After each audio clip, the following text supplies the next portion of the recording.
I look like I f***ed a pig. Do I still owe your mum money? Is she annoyed, is she?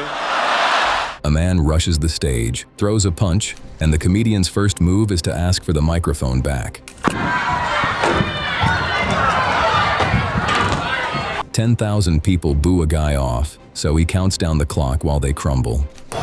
The Flyers, do they even fucking exist anymore? Bunch of goddamn pansies, haven't won shit since fucking Gerald Ford was in office. And somewhere in the middle, one heckler learns the hard way that the person holding the mic always wins. Here's the deal, every comedy room runs on. The comic talks, you laugh, nobody crosses the line. Break that contract, and you hand them the most dangerous weapon in the building, a microphone, a crowd, and zero reason to be kind. We're counting them down, from the cleanest one-liners to the full nuclear meltdowns. The best one is last. We start gentle. Mitch Hedberg is recording an album in Houston in 1999 when a guy named Phil decides the show is actually about his drink order, shouting his own name, demanding refills again and again. Do you work at a gas station? No anger, no raised voice. Just one surreal little question that folds the heckler into the bit and lets the room laugh him into silence. Bryson Turner gets something far more personal. A woman shouts a humiliating jab about his sex life, and the crowd laughs at him. So he doesn't fire back. He just stands there, lets it land, waits. He times it for the exact second she regrets it, and 3 words flip the whole room. He never raised his voice once.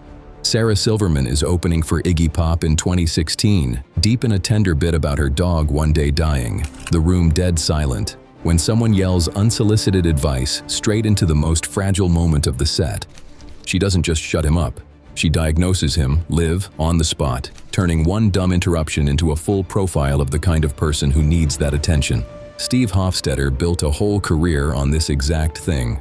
He's mid-joke about entitled parents when a mom erupts, insisting that because he doesn't have kids, he's not allowed to have an opinion about them. I've never flown a helicopter. If I saw one in a tree, it's not supposed to be up there. That's pilot error. He builds her a logic trap and lets her walk right into it, airtight.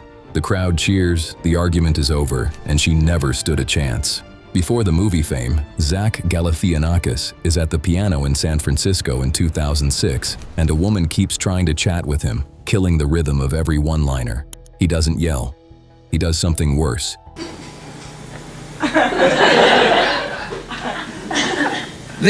He lets the silence get unbearable until the whole room is cringing at her instead of him. No insult required, just disappointment. Sam Morril, 2023, deadpan as ever.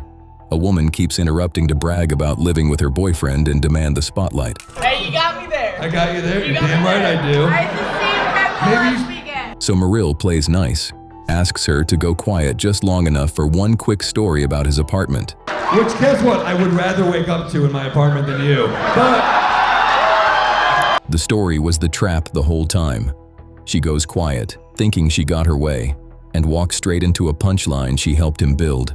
Andrew Schulz doesn't even wait for a heckle. He clocks a guy in the front row, arms crossed, refusing to laugh, radiating misery into the whole section, and decides that man's entire brain is the problem. But I think your math brain isn't creative enough to understand humor. No, you're really good at engineering, ruining other people's nights. He doesn't insult the guy's looks. He insults his capacity for joy. The room turns on the grump, and Schulz owns the night. Rewind to 1973. Richard Pryor is at the Troubadour in LA, doing sharp, racially honest material, when a white patron in the back gets uncomfortable and shouts out, demanding credit for being so tolerant. One sentence. The room screams, the heckler evaporates, and Pryor turns a man's bid for applause into the biggest laugh of the night.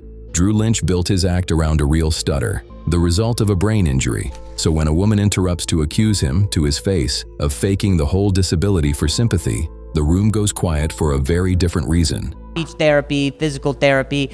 I saw a neurologist who had to go on keto, heal my brain. I did DMT. I've done everything to try to come back from this shit. He never gets angry. He just lays out the medical facts, one by one, until her cruelty is the only thing left standing.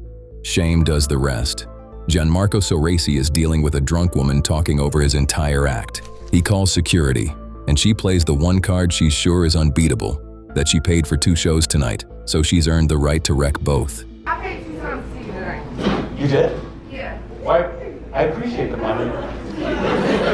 He thanks her for the cash, tells the room she was somehow nicer earlier, and has her walked out anyway. The show is not for sale. Wanda Sykes, Boston, days after the 2016 election, in front of a packed arena. She does pointed political material, and thousands of people turn on her at once, booing her toward the exit. I was like, I am certain this is not the first time we've elected a racist, sexist, homophobic president. Most comics fold and pivot. She does the opposite, points at all of them, gives the entire arena the finger, and finishes her set on her own terms. Charlie Murphy walks into a hostile homecoming crowd at Grambling State in 2010, and the students simply decide they hate him, booing, lambasting, the whole room against him. So he stops performing entirely. Y'all can have it back. Good night. He demands his paycheck on the spot, holds it up, tells them they can have it back, then drops the check, drops the mic, and walks. Contempt as a closing bit. Joan Rivers at a Wisconsin casino makes a Helen Keller joke. A man stands up, furious, says it isn't funny, he has a deaf son. And Joan, who built a career on surviving horror through comedy, does not blink. I lived for 9 years with a man with one leg. Okay, you asshole, and we're gonna talk about what it's like to have a man with one leg who lost it in World War II and never went back to get it, because that's littering. She defends the entire purpose of dark comedy at terrifying speed and shreds his moral high ground before he's even back in his seat. Cat Williams, Phoenix, 2011, and this one comes with an asterisk. A heckler starts going at him, and the exchange turns into a racially and geopolitically charged blow-up that would land Williams in genuine controversy. Cause are you Mexican? Do you know where Mexico is? No, this ain't Mexico. It used to be Mexico, motherfucker, and now it's Phoenix, goddammit. In the room, the crowd reacted with shock and cheers. Outside it, the clip became a national firestorm, and it's stayed divisive ever since, a takedown that turned into its own headline. Jimmy Carr treats heckling like a sport he's never lost. A man named Paul lobs a weak little insult about Carr's face, and Carr, cheerful as ever, decides to end his entire evening. I look like I fucked a pig. Do I still owe your mum money? Is she annoyed, is she? He answers a soft jab with a line so vicious the room detonates. Paul learns the hard way. You do not poke the man who wrote the book on this. Now it gets ugly. George Carlin, 2001, mid-diatribe, when a patron actually approaches the stage, screaming the single darkest thing he can think of about Carlin and his kids. Carlin drops every ounce of craft and goes straight for the throat. One curse so savage the man backs away, and the room instantly remembers who is in charge. Bill Hicks, Chicago, 1989. A heckler keeps screaming "Free Bird," the oldest, laziest way to needle a performer alive. Hicks does not do a put-down. Hicks does a manifesto. Get out. Fuck you. Fuck you, you idiot. You're everything that America should be flushed down the toilet, you fucking turd. Fuck you. Get out. What starts as one annoying yell becomes one of the bleakest, most infamous rants in stand-up history. The room goes silent in the dark and stays there. Sometimes the heckler doesn't just shout. At the Manchester Comedy Store in 2007, a man offended by a joke rushes the stage and punches Jim Jefferies in the head.